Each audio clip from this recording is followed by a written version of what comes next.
Welcome to Supernatural Circumstances, the podcast where we take you down the rabbit hole into the fantastic world of the strange, the paranormal, and the unknown. I'm Morgan Knudsen. And I'm Mike Browne. It's time to dim the lights and settle in. Come along with us on this week's adventure. Hey, where did Mike go? I went to New Zealand. I did a really crappy New Zealand accent there, but that's where we're headed this week. We're going to be speaking with Mark Wallbank. Yeah, and he is such a cool guy. He has done so much. And very rarely do we get to talk to an investigator from that far on the other side of the world. It doesn't happen very often. And I am so interested to hear about the stories from a place that, I'm a huge Lord of the Rings fan. So, it sold me on New Zealand immediately. So I can't wait to hear the types of phenomenon that they have over there. I'm very curious about it. My parents visited New Zealand many, many years ago, and they loved it. Absolutely loved it. I am looking forward to having a really good conversation with Mark about the strange happenings in New Zealand. Yeah, and one of the things, too, about Mark, which is so cool, is that not only is he a boots-on-the-ground investigator, but he's also associated with the Parapsychological Association, Society of Psychical Research, all of those things. So he's got a really, really great pedigree.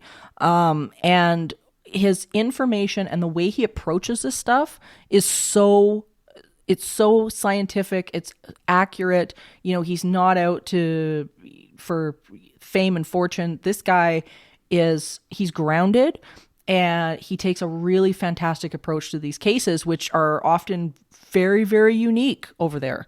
So I'm excited to talk to him too. Yeah, let's talk to Mark.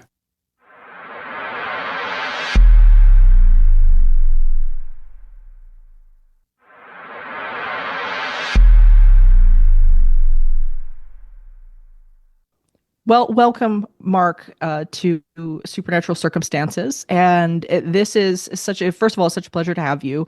And it's so nice to be talking to somebody from the not so distant future. How does it feel to be in the not so distant future? I feel superior. Do you? Well, far superior. I'm thinking other hemispheres are far superior from the one that we're in right now. So, yeah. Things have gone a little sideways over here, but we won't talk about that. You're not wrong. So it bodes well that, first of all, you're still existing in the not so near future. So that's always helpful. But we're here today to talk about some two of your books. I hope we get through the two of them. If not, you're just going to have to come back. But we're just really glad to have you. And welcome to the show. Thanks for having me. It's great. It was so much fun, first of all, to go through both your books.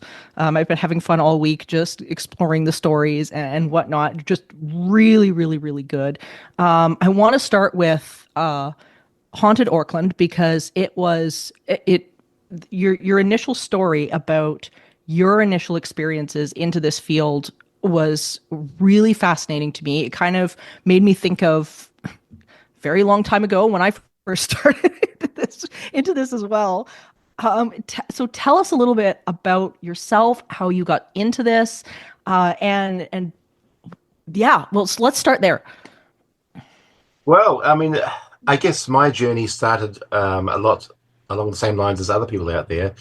Very young as a child. I can't say I had any experiences or any experiences which sort of triggered anything, but I did always have a fascination with anything outside of the norm, anything that didn't make sense or anything that was considered a mystery. I was fascinated by aliens and UFOs, Bigfoot, Loch Ness Monster, and ghosts and hauntings and that kind of thing. And it kind of started way before I could even read or write, really. I would see pictures of monsters, and I was fascinated by monsters, loved the idea of monsters, and always wished of the possibility that they would become a reality, or that they were somehow real, and that hopefully not all of them were just made up. And so I would collect pictures of aliens and UFOs that I would find in books. This is before I could even read. And in fact, one of the first words I ever learned or picked up on, what I thought was a word, was UFO. I didn't realize it meant anything. I just thought that these were the vehicles that aliens drove around in, and they Sure. were called UFOs. So I thought that was a word. That was one of my first words was UFO. I love that. I, yeah, it was just one word to me that sort of stood out because I saw a picture of a flying saucer and an alien, and it had a picture of it said UFO above it. So I sort of made the connection there. So yeah, it started very, very early, and then I got into horror comics as a lot of teenage boys do, and horror comics and horror, Sunday horror television programs and all that. Absolutely love the idea of monsters, and the more I learned how to read, the more I would read, and of course I did a lot of research by reading books, and these were books sourced from my local library and all that sort of thing. And just yeah, just basically absorbed myself right into it. Just really sort of threw myself right into it head first, and just tried to learn as much as I could. I started my actual field research, as in going out to locations and stuff like that, when I was about 12. My parents bought a house out in an area, a suburb in Auckland called Howick, and back then it was just cow paddocks and farmland, and it's all completely built up now. It's all subdivisions and housing, but back then there was just country and farmland as far as you could see. So I would go out hiking as a little kid. Back then you could do that. You could go out all day and come back in the dark, covered in mud, and nobody would sort of question it. You can't really do that sort of thing these days as a kid. But Yeah. It's a little sad, yeah, actually. yeah. But I'd done little adventures, and I'd go out and find out old burnt houses and farmhouses and barns and old factories that would be out there, and I'd just roam through them. And there was a small part of me that always sort of assumed, I guess, or just felt like it, that there were people there. It just sort of felt like there was somebody there, even though I didn't really know what ghosts were, and I only sort of learned about ghosts through Scooby Doo and that kind of thing. I didn't really know much about ghosts. I knew that they were apparently around, but I'd never really seen one. So I sort of assumed that they were in existence in the places that I was going to. So I bought an old camera, just an old one of those old snappy cameras with the cubes, the flash cubes on it, and spent a lot of money snapping off photographs. And you'd snap off a roll of 24, and you'd probably get about one half decent photo at the end of it out of all If that you're after lucky. waiting if you wait yeah after waiting 2 weeks for it to be developed. uh, I think we're of Yep. yeah the same vintage. yeah yeah and yeah, so there was this whole fascination about researching and documenting and just going out and trying to observe. I sort of had that built into me naturally somehow. I don't know how.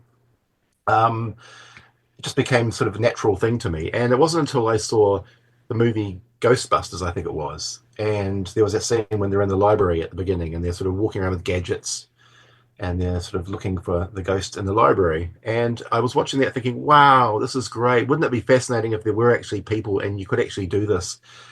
You go to a place and actually have equipment, and you could actually, be like scientists and go and actually do this. And I still didn't realize it was actually a form of research. Right. I didn't realize people were doing this, but I thought, wow, wouldn't that be great? And even with Scooby Doo, I always thought, wow, wouldn't it be great if we could have a whole bunch of people that would just go out looking for ghosts and mysteries and all that? It would be so fascinating.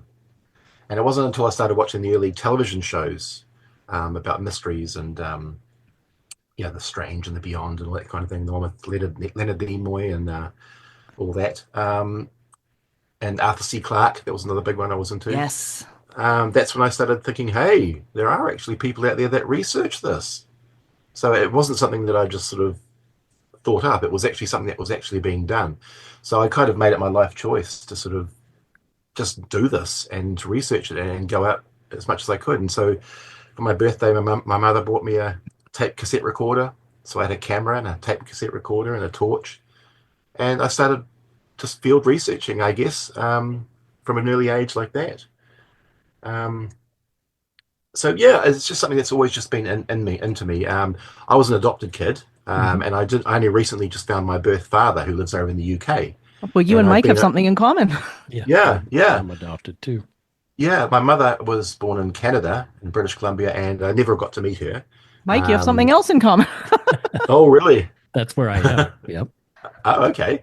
And I found out my father lives in Southampton in the UK, and this was through one of those DNA tests just recently. It was the past few Wow. years, and we found out that he lived there. So we've been over a couple of times now, and I've spent spent time with my new family. I have sisters and I have a father, and absolutely fascinating.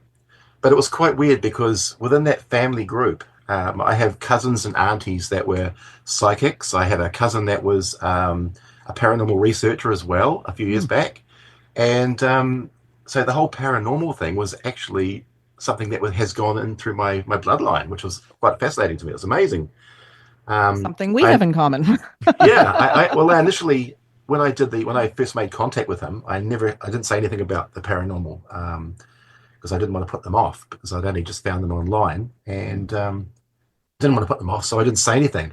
But of course, they did a search on me and found out that I'm a paranormal researcher, and they were blown away, and they had stories of their own and encounters and experiences, and some of them had been in the field themselves doing their own research and and things like this. So it was incredible. It's so obviously it was in my blood somewhere. Yeah.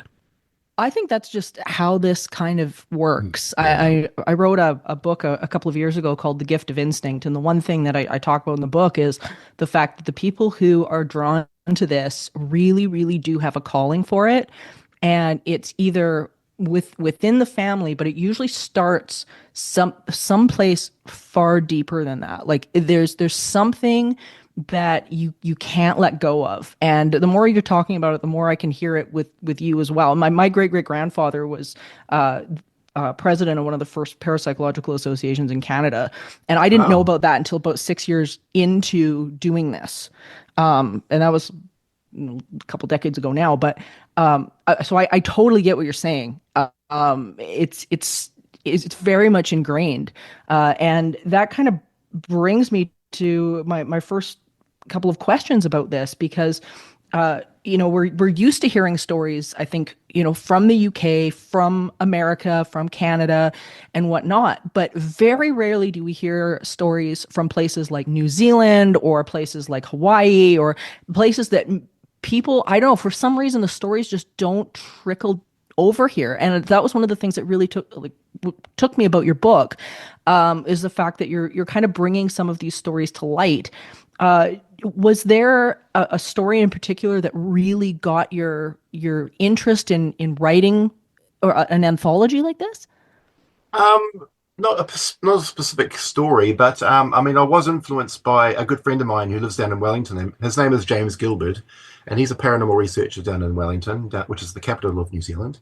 And he'd written a book back in, I think it was 2009, 2010, called Spooked, and it was exploring the paranormal in New Zealand. And this inspired me. I read this book and it inspired me. It was just so great to meet a fellow New Zealander who was out doing this sort of stuff. So I found him a big inspiration, and we're really good friends now. We've investigated many times, and we hang out quite a bit. And we stay in touch. He's a lovely guy. Um, yes, he wrote this book, and it got me all sort of inspired. I thought, well, I've got folders and folders of investigation reports, and we would write up all these reports, write down all these journals and notes. We had folders and folders of work going back, quite a few years, and thousands of photographs from investigations. We just had so much material that just never really saw the light of day.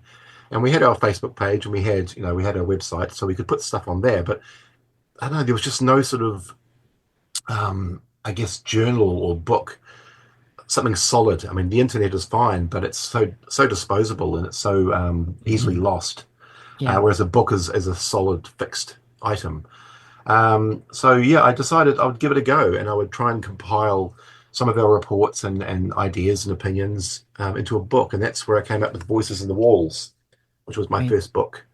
And that was just people were blown away by that. It was so popular, and so I did a follow-up one called Talking to the Shadows, um, and that was sort of a follow-up of the first one, the same sort of idea. And then I got picked up by a publisher who had bought the first two books and absolutely loved them and thought it was something totally unique for New Zealand, and offered me a publishing deal for a book. So then I did the Haunted New Zealand Road Trip, which was another book, and that was quite flashy. It had photographs and all that in there, and it was quite nice. Um, yeah, and then I decided to do one about my own hometown, Auckland, and then followed up with that with Haunted South Island, and I'm currently working on the Haunted North Island book. and then I pretty much would have covered the whole of New Zealand. I think it's fantastic. And what I Yeah, really liked about this too is the fact that there's so much cultural history within New Zealand, and with the Maori people and the indigenous people there, which we talk about often on the show here about Canada and whatnot. There's so much history and it's so much different phenomenon that's there.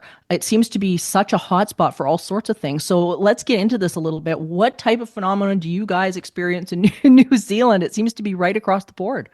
we're pretty much the same, except we don't have the sort of history, I guess, the longevity. I mean, the colonization, sort of the white man in New Zealand, really only dates back, I Sure. guess, less than a couple of hundred years, I guess. So as far as buildings goes and architecture and all that, it pretty much started only a couple of hundred years ago, really. Before that, it was Maori, and I mean that dates back quite a bit as well. But and there is talk of pre-Maori civilizations as well, but that's a bit of an argument Hmm. and it's very divisive really over here. So it's very undecided, different camps on all that. So yeah, the I guess European English side of it would be more sort of only a couple of hundred years really of that. So we don't really have the thousands of years that the Europeans have or the UK has. I Yeah, mean, we don't just either in traveling. Canada. Yeah. We No, don't really. either. Yeah, Yeah. yeah. No, yeah, ours is about roughly this about 150 years. It's about about the Oh, same. really? And Okay. and any further back than that, then you're digging into the more the indigenous stories and that kind of a thing. Yes. But yeah, very much new. So the one story that I've got to ask you about because I think this is it really caught my attention. It's really interesting. It's one of the first ones in your book. Is the area called Dome Valley. Right. And really interesting, also known as the Killing Fields. And I was wondering if we could just sort of dig into that a little bit because it's relatively just a page in the book, but I Yeah. thought very interesting. It's in a region just north of Auckland that has a very dark history. Dark as in there have been the forest there is so dense and it's so difficult to navigate around. There are areas there that I mean there are hills and there are mountains and there are valleys and there are all sorts. So you can actually easily get lost. So it's a perfect place for people to grow crops, to bury bodies, commit murders, commit suicide, all that kind of thing. It's there's a lot of tragedy that's happened there. The roads around the area, the forest area, are quite sharp in places, so a lot of cars have driven off the edge. So there have been a lot of motor deaths, um, things like that. So there is a lot of death and tragedy around that area. There are also lots of other mysteries outside of that, where mystery lights have been seen hovering over the forest as well. So there's lots of sort of weird sort of spirit lights or sort of little weird what do you call them? In Australia, they call them the Min Min lights. Um, Okay. but they're just sort of glowing orbs that sort of flash around and spiral around in certain parts. Also, screaming. A lot of screaming has been heard, but whether that's can be connected with murders and all the other things that Right. go on there, we don't know. Also, sort of just weird, sort of misty spirit people have been seen. Little glowing figures have been seen, sort of moving through the denseness of the forest at times as well. So um, yeah, it's just an area with a lot of tragedy and a lot of mystery, and not too much is known about it. Uh, we were we've been planning for quite a few years to do some research and exploration of the area. Way back pre-COVID, we were going to go out, and the day before I actually went, I actually tripped over at work and smashed my hand, so that Oh put us no. out. So I had to go into surgery for that the day before we were supposed to go. So that never happened, and then after that, then COVID happened and all the lockdowns. So we had to put everything off. So only recently, it was only last year. Last year, we managed to get out to Dome Valley, and we camped out for a night and we trekked in for a bit. There was an interesting story about a spiritual stone. There's a big rock there that's sort of just out from one of the properties there, and we managed to find an owner there that has a property deep in the forest there, and he allowed us to camp on his property, which was really nice. Yeah. And on his property, he said that this Maori elder turned up one day on his doorstep and said that he was drawn to a spirit energy of a rock. There's a stone apparently in the forest just outside from his property that was drawing this Maori elder to his land. And so he was basically being directed by these voices. And so he went out and he was following the energy and he found the stone. Um, and we went out, when we went out, we didn't have the exact coordinates of this rock, so we couldn't find it. We trekked through the forest for quite a bit, couldn't find it. So we're going back in a couple of months actually, and we're going to spend another night and do some more hiking and try and find the stone. Plus, we're going to try and dig a bit further out to the bush and hopefully not get lost, but maybe Oh, experience a that's few part of the things. fun. It is, it is. But the sounds, you hear some very eerie sounds out there, which are just fascinating, like just Like weird what? sounds. Just, I don't know, things that could be animals. I mean, we don't have the wildlife that you guys would have over there. So Okay. we don't have bears and mountain lions. We don't have, um, you know, I don't know, raccoons, and we don't have all those sort of screaming animals that sort of make loud noises. But we do have pigs, wild pigs. We do have opossums and things like that. And we do have a few deer, but we don't really have the sort of wildlife that you guys have over there. Um, so yeah, you can limit it. You can sort of narrow it down to what's making the sounds, and if it's outside of that, well, that's quite interesting. But you do hear weird screaming and grunting. We did hear grunting last time. That was quite weird because it could have been a pig, a wild pig. They can get quite vicious out there. Those pigs, they're very Hmm. territorial. But it was a very deep bellowing grunting sound, which could possibly be a pig. But that's the only thing I could think of that it could have been.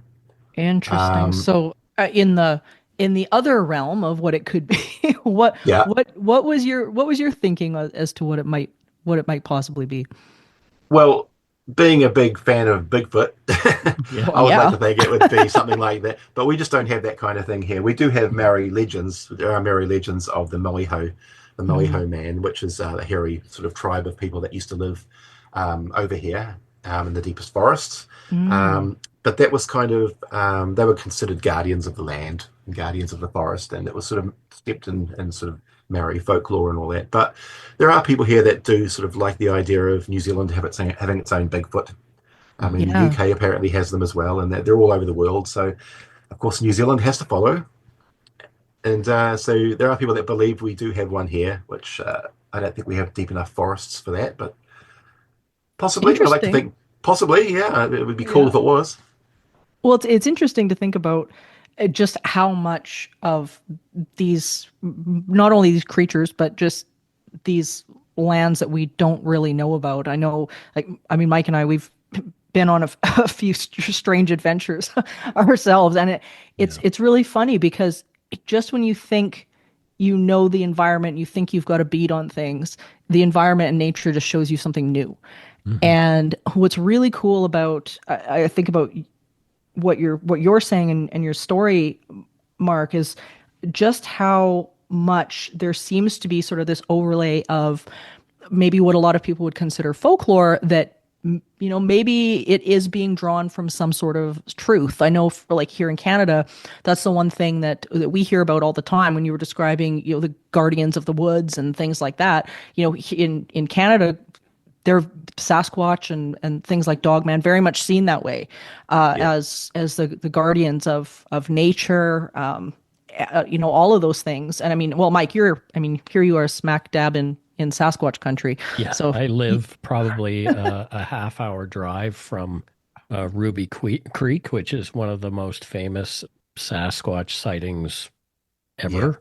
Wow. Before Patty of the Patterson film, and there's, I mean, I'm really close to Harrison as well, where researcher John Green did his thing, and there's some Yeah, cool museums that I've been to and saw the really cool footprints that they have taking casts there. It's so weird to see those things in person. When, I yes, grew up in Nova Scotia, I saw those things in books, but to see them actually in person, you're like, whoa. yeah, yeah. I'm a big fan of Jeff Meldrum and his work, and Hmm. same here. the stuff that he comes up with is just it's incredible. It's fascinating. I'm in the wrong country, to be honest. I'm in the wrong country. Every time we go to the UK, I say to my wife, I'm living in the wrong country. I should be here. And then, of course, we spent a lot of time. Well, we spent earlier this year. sorry, at the end of last year, we went to Hawaii. And of course, I get along really well with the Hawaiian people there, and I just love the stories. I love the storytelling Mm-hmm. as well, and the people have such a passion with their ancestry and just the Right. folklore and all that. So it's just such a beautiful place, and the people are just so beautiful and wonderful. Um, with every country I go to, I think, I'm living in the wrong country. Well, Um, come here and visit. I Absolutely. know, I know, I know. I'm keen. I'm very keen. I want to spend time in the Pacific Northwest up there, and Yep. Yeah. yeah, do some trekking. Oh, absolutely. There's so much. There's so much. And but what's neat about the parallels that I'm hearing with New Zealand and Canada, which is I did not expect there to be quite as many parallels as I'm actually hearing. I don't know why, but I wasn't expecting there to be quite so many. But you were talking about these hovering lights, this strange phenomenon seeming to crop up in places like Dome Valley. You talk about Riverhead Forest as well, Yeah, yeah. and maybe you can tell us a little bit about that in a second. But I find it really interesting that there seems to be these same hotspots in New Zealand as there is here, where there seems to be these areas where stuff is just seems to be more prolific and kind of unexplainable. So yeah, just talk to us a little bit about Riverhead Forest, because this is kind of leans into that same idea as well with hearing these screams, these hovering lights, that kind of thing. Really interesting. Yeah, well, I was actually out at Riverhead a couple of weekends ago as well. It's such a fascinating place. It's very.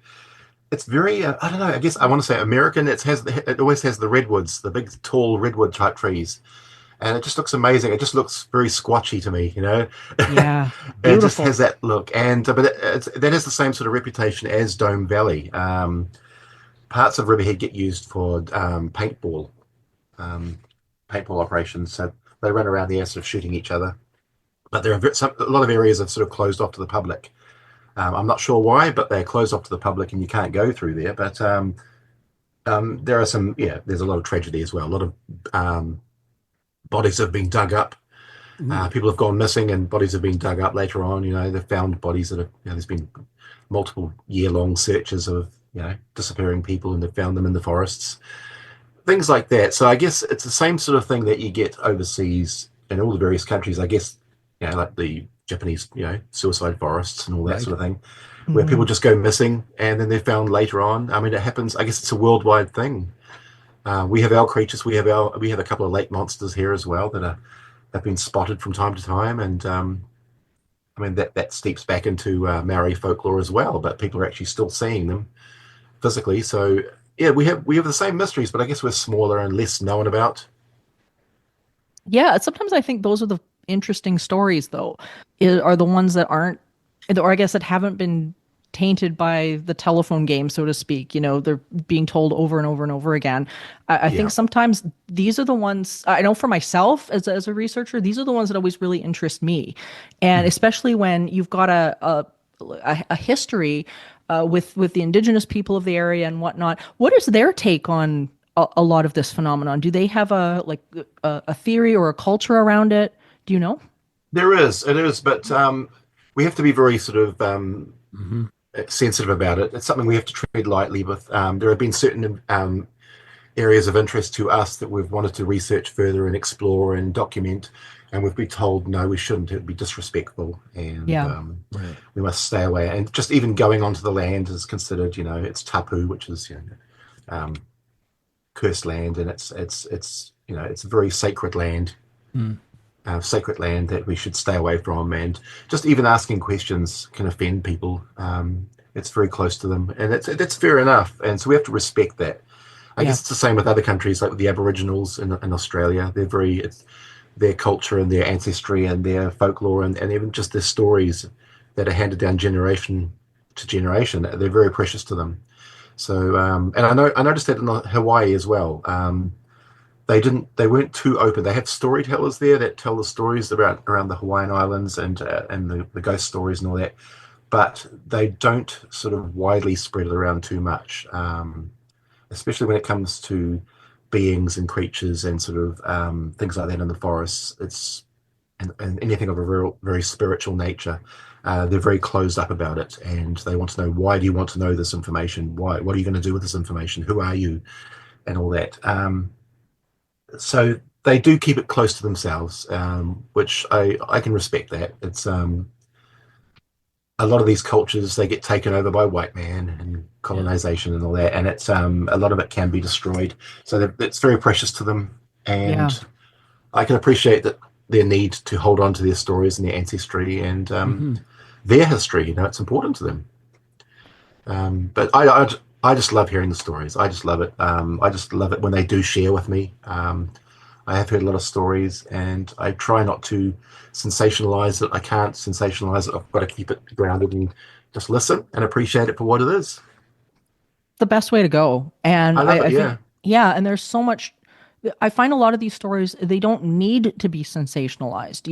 They are sensational in and of themselves.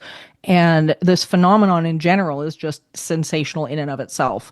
yeah, We over here in the West, the TV shows have just completely run rampant here, and they drive Mike and I bananas. The Ghost But Bros, yeah.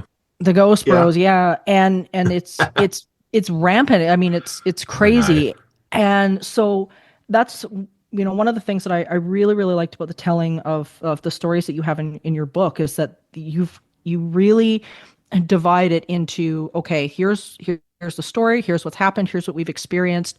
Is this a phenomenon or is it not? What do I think it is? What was the conclusion? And I think it really does keep you grounded as you're reading the book, I which agree. is, yeah, and I think it's Yeah. really really important. So haunting wise, because I mean there's so much to cover in the book. I don't even know if I could pick a story, but what was one that stood out to you that you're not going to forget? Because I mean, you've done so many investigations at this point. Yeah. They kind of meld together after a while, but there's got to be one or two that have really stuck out to you.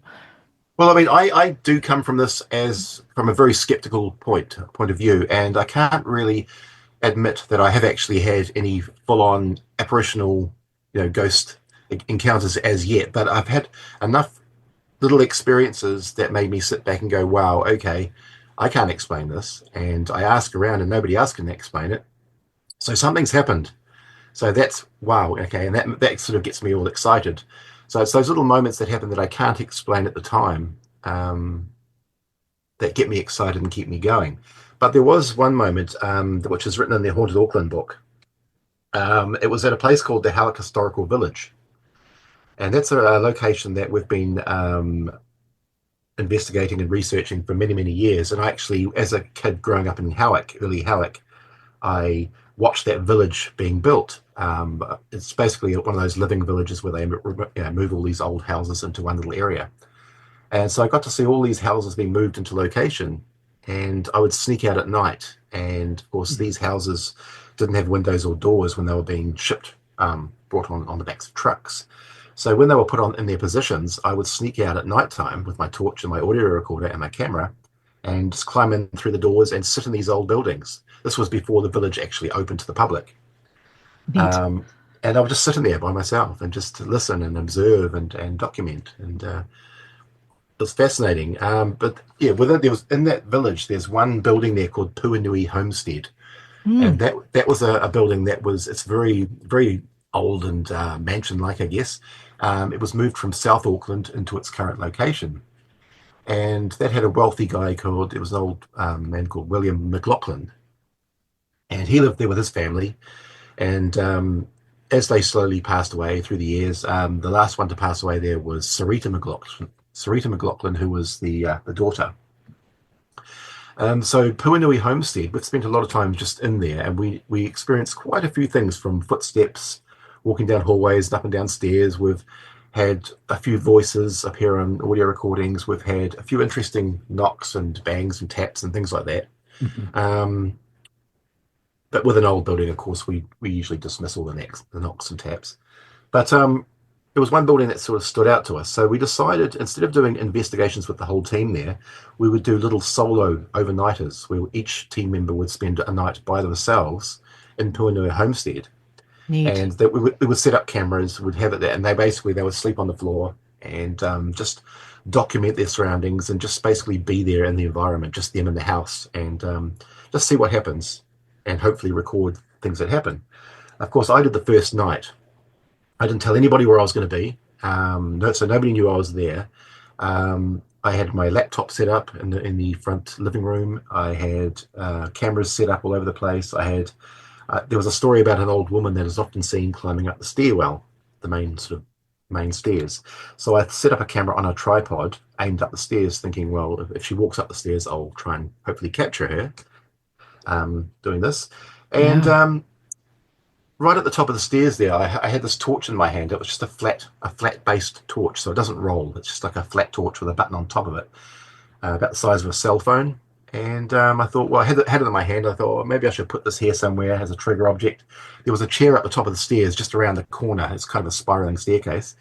And right at the top, there's a chair sitting there. So I put the torch on that chair, thinking, oh, well, maybe a ghost might be able to push the button and the light will go off and the camera down the bottom of the stairwell will at least see the light turn on.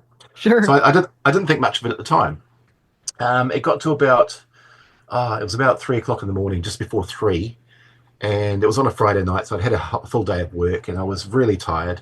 So I decided, and throughout the whole night, I was hearing shuffling sounds, and I felt like a presence behind me. I kept turning around because I kept thinking there was somebody standing behind me while I was at my laptop.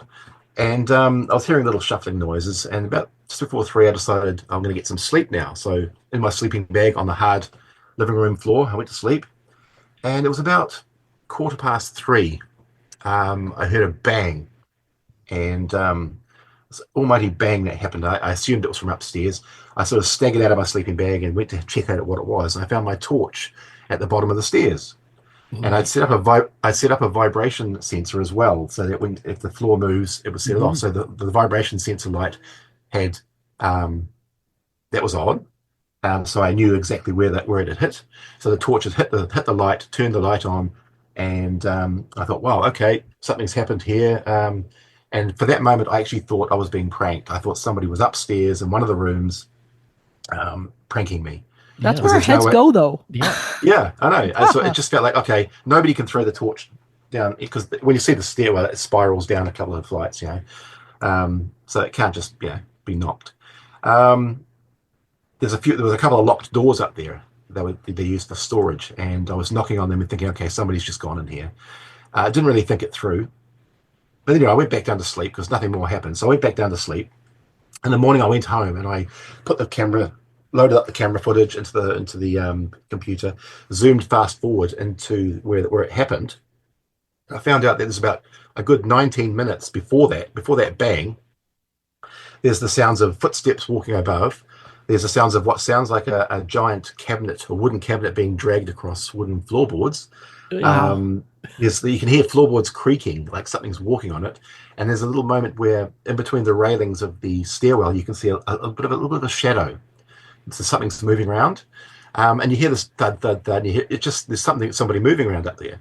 Um, at the top of the stairs, there's actually a giant glass window, and you can see the top of the stairs reflected in that glass window.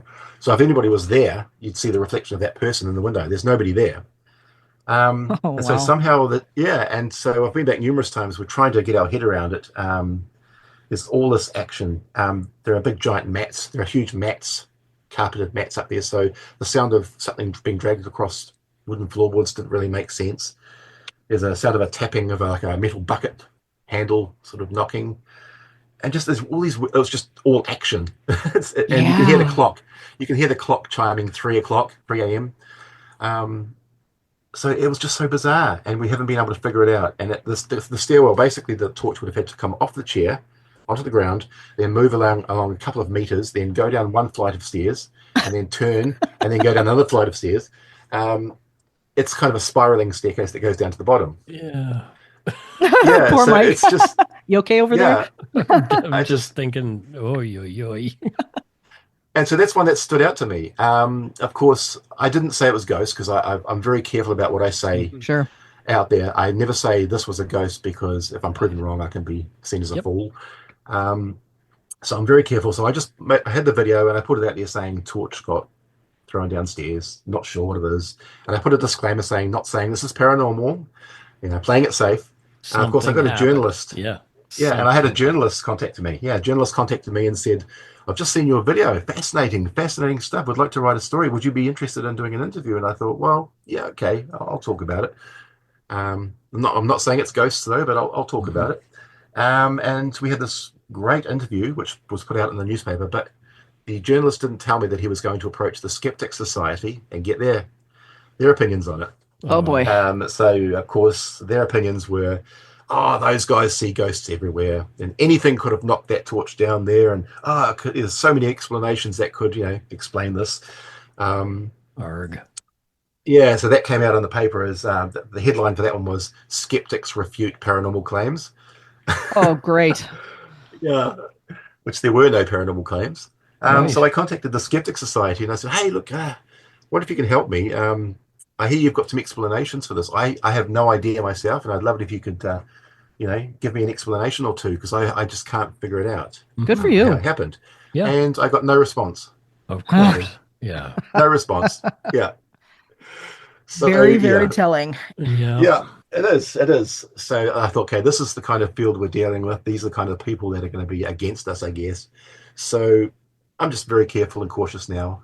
But yeah, again, long story short, we've had a few moments there which have made me gone, wow, um, this is quite fascinating. This is something I really want to stick with because the more locations we visit, the more time we spend going back to these locations, especially because I believe that return visits and multiple visits are how you get the best, you know, Hmm. data just by Yeah. returning time and time again. And we've been quite lucky with our reputation. We've managed to build up trusting relationships with quite a few of the New Zealand historical societies and various buildings around Auckland, and they happily allow us to just come over whenever we want to. We have unlimited access, Oh, and that's so nice. we've got the keys. We can just go in and we can sleep the night there. We can just sleep on a couch or sleep on our air mattress, and it's just brilliant. And this is how we're finding the evidence. This is how we're sort of gathering data piece by piece, and it's just brilliant. It's just such a fantastic way of doing it. I think that's so cool. It almost feels as if whatever is there is it starts to make itself known a bit more. It becomes comfortable with you, Hmm. and it starts to show itself more. And we've had one place that we go to quite a lot. It's just about 10 minutes drive from my house, which is handy. And there are stories that dated way back when the house was in its original position. It was about a few kilometres from where it is now, and it was moved. Of a young girl that was seen in this house often, just a young girl, and we didn't know this. We didn't know any of this background information about this young girl until we started to experience what appeared to be a young child and a young girl. Oh, Now, this is through little interactions that would happen, and there would be times that we would go there, and you would clear as day hear the sounds of running footsteps, like barefoot, like yes. a barefoot child on wooden floorboards just running down the hallway, clear as day. And we see shadows. We've seen lots of shadows, but small sized shadows. They're always child sized shadows, Mm. never tall. And we've often seen things on the stairwell, like little shadows coming down the stairs, footsteps creaking down the stairs. And this is where this girl has been seen, as more often as on the stairs and upstairs on the main mezzanine floor. Neat. So yeah, and numerous other investigators have come out with us there, and we say they'll come along with us, and they've sat there and they've seen short shadows, they've heard the footsteps. We've had little trigger lights that we use. We tried various different trigger objects like little Hmm. push lights, little pop lights that you push and the light goes on and off. And we've had little what appear to be communication sessions with and interactions with these little push lights. I guess it's very similar to. I mean, it's nothing like the torch trick. You loosen the top, the back of the torch. We don't do that. It's more of a push light where something seems to be making the connection in that circuitry to turn the light on, bypassing the push function. Mm. Yeah. Oh, interesting. So we've had all these interactions where we were able to ask things like, what is your name? And we'd go through the alphabet, and of course the light would flash on and off when it would reach certain letters. Oh. So just through doing certain things like that, I mean, whether we really are interacting with something we don't know, but it did feel like it at the time, and it keeps happening. And it's always directly in response to questioning. It's never outside of that. It's only when we ask a question you get the responses. So that's been fascinating for me as a sort of semi-skeptic, seeing all this firsthand and not just through stories. I'm actually seeing it with my own eyes. And through Yeah. just going through the alphabet, we managed to find out that her name was Patty or Patricia. Hmm. So we call her Patty now. Now, we're a little bit undecided with that because we're theorizing, what if there's a lag? What if there's a lag in the timing between the spirit world and here? What if maybe it wasn't a P that it landed on, maybe it was an M or something else. Maybe there was a Sure. lag and the light flashed on P. So we don't know if her name is Patty, but we're going with it because it's nice to have a name. So we Hmm. go with it for now, but we've brought toys along. We've brought toys to try and interact with a child. And we found that bringing toys along does seem to work. That's fantastic. I mean, we had one session where one of our team members, she brought a bunch of toys along to play with Patty. And one of them was a box of dominoes. And Mm. she asked Patty, would you like to play dominoes? And the little light went on for yes. And Amy basically went and played a game of dominoes by herself and this alleged Patty ghost girl, and she lost. So Oh, she actually lost. So she would point to the actual blocks. Would you like to play this block or this block? And the light would go on with whichever block was to be played. And so Amy lost the game to Patty, Oh, apparently. wow. So it was interesting. I mean, whether it did happen, Yeah. we don't know, but it was just fascinating to watch. And we have no idea how the lights were going on and off. It was just happening. It's so cool when things like that go on. Just throughout my years of doing the same, I've had similar experiences where there's this incredible connection between you and whatever it is, whether it be a ghost, whether it be like an energy, an whatever it is. And for me, it's really become so unmistakable. And I feel like it's one of those things you kind of know, you know when it's happening in the moment, and it is something that I think people can hear and understand and really take a lot of hope from, because I think so much of the time this stuff gets plastered as horrifying and terrifying, and the scare factors there. And you are describing exactly so many of the encounters that I've had myself, where Yeah. it's been something that's been positive. It's, they want the interaction, whatever that is. It wants that interconnection, and it's really cool. I'll share a story here with you and our other listeners. The the story that you were talking about with the flashlight. We had a house here. It was actually one of the first cases. It was a historical home here. One of the first cases my best friend Stephanie and I ever took, and it was one of the original homes in Edmonton, and we were called in by the society that had possession of this house, and they said, yeah, like our staff is seeing stuff and hearing stuff all the time, and if you guys want to come take a look, that's cool. So we did, and we set up for the night. And interestingly enough, we had the Edmonton Journal paper at the time, a journalist and a photographer come with us. And the journalist was really, really interested in the story and what was going on. The photographer was a absolute full blown, I don't believe in this, I'm here to take pictures, don't care person. And so I laugh, it'll make sense in a minute. So we get there, and we had set up cameras on the second floor, because the second floor was where people had reported the most activity. And we thought, we brought everybody downstairs and we sat in the den, and we thought, you know what, let's just let go, be in that state of allowing, not try to pressure anything, just allow things to happen. And long story short, the upstairs erupted in activity. We were hearing very much similar things to what you guys were hearing, like furniture being moved across the floor, heavy booted footsteps upstairs. There was nobody up there. And we were hearing somebody on the stairwell, and very similar stairwell where there was like multiple landings, two landings. And we were hearing things on the stairwell. The photographer in an earlier session had gone upstairs and taken a photograph of me sitting on this rocking chair, with this doll that they kind of had in the just as a historical prop. And he didn't think anything of it.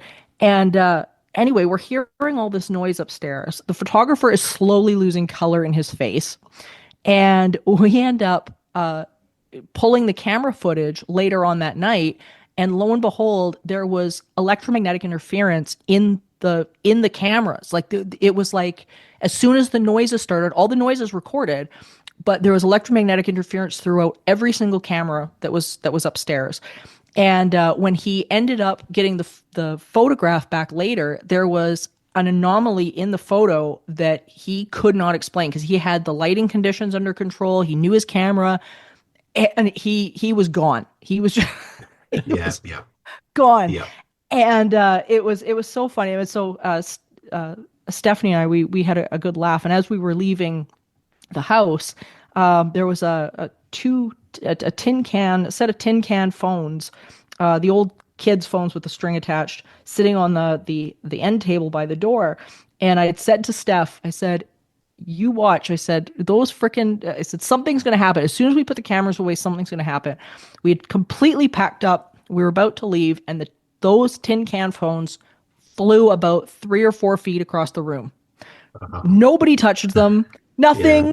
Nothing happened. It was just, but it was such a brilliant night. It was so wonderful, and it was just it was just a great interaction. I mean, not for a photographer, but for everybody else. we Yeah. had, we had a really great time. So it just, yeah, it's really about how I think we come at these situations, and I love the fact that you come at them with that open-minded curiosity. How have you You found that mindset has affected your results? I mean, most of the activity that we've actually sat through and experienced have been just when we're just sitting around talking. We'll Hmm. just be sitting there, we'll be taking selfies, and we'll just be having a bit of a laugh about something, or Yep. just sitting around, and then things will happen around us. And of course, that's when um, you jump into action and you try and figure out what's happening. But yeah, most of the time you just be sitting there doing nothing, just enjoying the moment, sitting in the dark, and then the footsteps will suddenly walk overhead or down the stairs. There was a great moment that we had in this other old building. It was an old girls' school that we had for a couple of years. We had the lease on that one for a couple of years, and that was brilliant. Every time we went there was something would happen, but we could never prepare for it Of course because not. something different. Yeah, something different would happen every time. I mean, so you'd set up cameras in that area for the next time, and of course it would happen somewhere else. But there was one moment where we were sitting at the bottom of this big, mighty sort of grand stairwell, and upstairs is another floor, and the door was locked. We hadn't yet been up. It was early in the night. We hadn't yet been up there, so we were just sitting down the bottom, just sitting around having a bit of a communication session, just sort of chilling at the beginning of the session, and we had cameras rolling, and all of a sudden you hear this door upstairs open. It was locked, but you can actually hear it creak open, and then you hear this creak, creak, creak, creak as something's coming down the stairs. We stopped talking. We're like, "What?" So we looked behind us, and we're Yeah, like, "Okay." And we were expecting to see somebody poke their head around the corner, like somebody was coming down to us. sure. Yeah, so we captured that. It's fully recorded. It was yeah a good sort of 4 or 5 footsteps. So we ran up there, and the door was locked. So it was just bizarre. One of those bizarre moments that we captured, and it happened. We were all there to experience it, and it was just yeah, it's just exciting. It's very exciting, and it's those moments that when you're not doing anything, that things tend to happen Every time.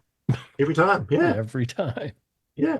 I think of all the amazing the amazing things that have happened. Yeah, with I think of all the times that we've missed. We haven't captured on film, but they happened, and we think about them fondly. We talk about them as a team, and we think, remember that time that this happened. Remember that moment, and they're great memories. But of course, you've got nothing to show for it, which is a little bit frustrating. But at least you've got those memories, and you know that they happened, and you know yourself that you couldn't explain it, but it happened. So they're important moments in your life and your history and this journey in the paranormal. I think some of the time, and this is at least my personal experience, is that some of the time, if the cameras are out, you don't experience what you could if the cameras were away.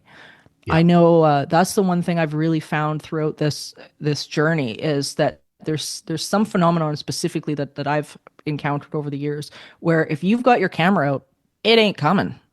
Mm. And I think some of the things are meant for they're meant for us. It's like they're meant for their personal experience. I don't even know if they're necessarily meant to be shared, but I think some of this stuff really does make us sit back and do more inner introspection. Like maybe it's just not meant for everybody. What do you think about that?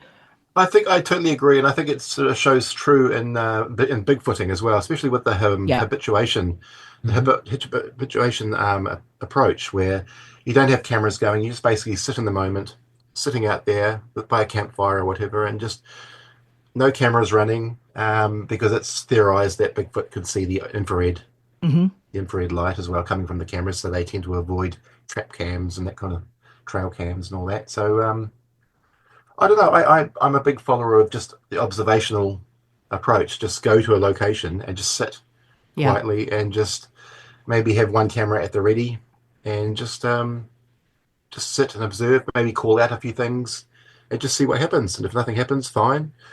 If something does happen, that's a bonus.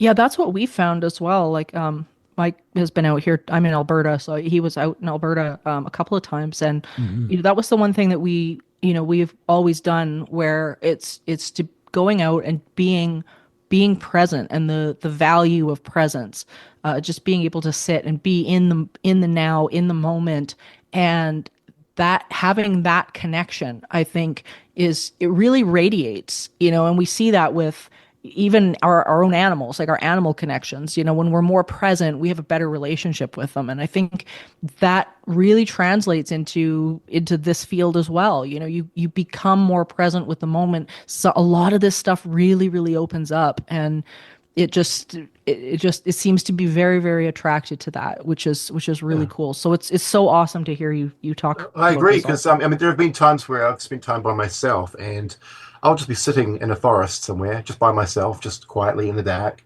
and then suddenly I'll become aware that there's something watching me, and I'll just sort of turn my head around and there'll be like a big rat that's sort of come just out of curiosity has come closer to me just to see who I am Yeah. and what I'm doing. Also, possums will come closer. They'll sort of see that there's somebody there, so they'll come down and they'll creep up to you and they'll just sort of have a nosy, have a look and see what's there. It's quite fascinating, and it does show that just being in that moment, being in the just quietly sitting in an area, even though it's wildlife, maybe it's the same with ghosts, maybe it's the same with Hmm. aliens. Who knows? If you're just sitting there in the moment, they come to you. Yeah. Oh, it's so true. Well, Mark, this has been an awesome conversation. Thank you so much for coming and joining and talking about all of these experiences with us. It's so cool. And as I say, your books are awesome. I know we only got to Thank touch you. on the one, but we'd love to have you back again to talk about the rest. And please let people know where they can pick these up, because they're fantastic books. They're so well written and they're so informative. Let people know where they can find you, where they can get the books. They're awesome. Well, most of them are on Amazon. I think they're all available through Amazon. But people can contact me directly if they want to. Check out my website, and my webpage is just Paranormal New Zealand. And our website is actually Haunted Auckland. That's hauntedauckland.com. We were originally called Haunted Auckland. That was our original name. Then we expanded to Paranormal New Zealand because it covered more area, and Sure. it was a better descriptive term for what we actually do now. So yeah, Paranormal New Zealand is my website, and that's my team. And yeah, people can contact me directly if they want. I hope people get a hold of you with more stories, and Yeah, and maybe open up a little bit more, especially out there. I know in Canada people are hesitant to come and forward and talk about stuff. And I think it's really, really cool that the businesses there and whatnot are just so open. That's something that I wish we had a little bit more of in Canada. But yeah. I think it's amazing. And please keep doing what you're doing, and please come back and share more with us, because this has just been so interesting. Oh, great. I appreciate it. Thank you so much. Thank you, Mark.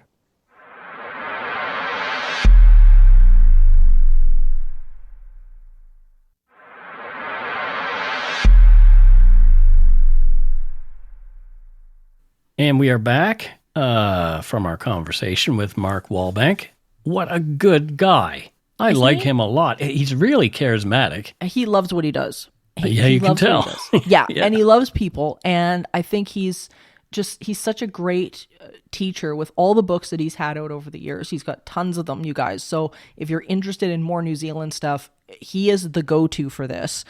He's got so much information available that you guys can go and access, and we'll have that in the show notes as well. But Mark is one of those people that I just love his approach, and I love how he approached the skeptical society there to challenge them about cases. I think that was just a brilliant move. You know, you're going to be skeptical, sure. Absolute skepticism is a healthy thing. Absolutely. It is an absolutely healthy thing. Think like if you see a shadow in the night and you say it's a ghost, let's look at that a little bit. Maybe it's not. Maybe it's something else.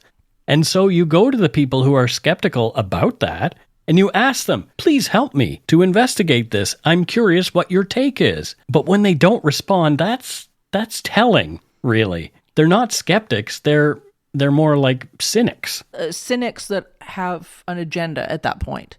Right. You know, skepticism, I think, is about being able to examine something and remove your emotions from it. You know, have critical thought about what you're looking at. Be able to take the ego out of examining the experience instead of making it what you want it to be. Well, let's take a look at what this actually is.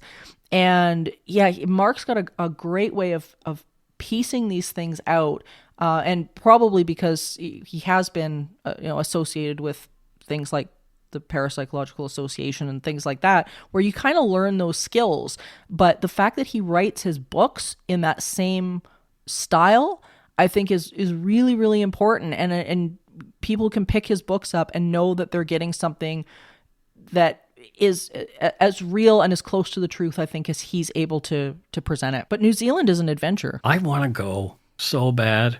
There's that Crosby, Stills, Nash song, Southern Cross. It's a constellation that we can't see from here above the equator. So I want to go there just if I can look up in the sky and see different stars, like I would love to do that. Well, we kind of forget about these places, as we're going along, because we get so familiar with stories from America and Canada and even the UK, really. We hear an abundance of these tales, and we forget that there's places like Hawaii, like there's places like New Zealand, Asia, that have unique experiences in and to themselves that are just as fascinating and exciting as what's here. Like the fact that they're seeing these strange lights in the woods and these sort of fairy stories that are coming out of these locations, and hearing weird roars and growling like what he was talking about when there's no really big predators over there.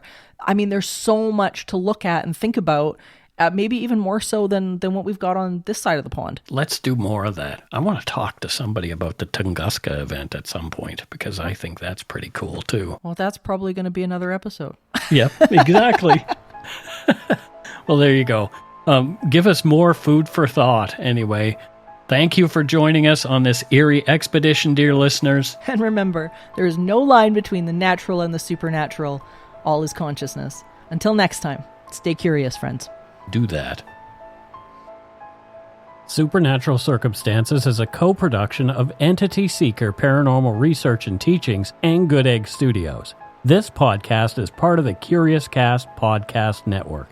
Theme music by Corey Johnson of Catalyst Records in Edmonton, Alberta. You can learn more about Morgan Knudsen at entityseeker.ca and learn more about me, Mike Browne, and listen to my show, Dark Poutine, at darkpoutine.com. Feel free to email the show at supernaturalcircumstances@gmail.com.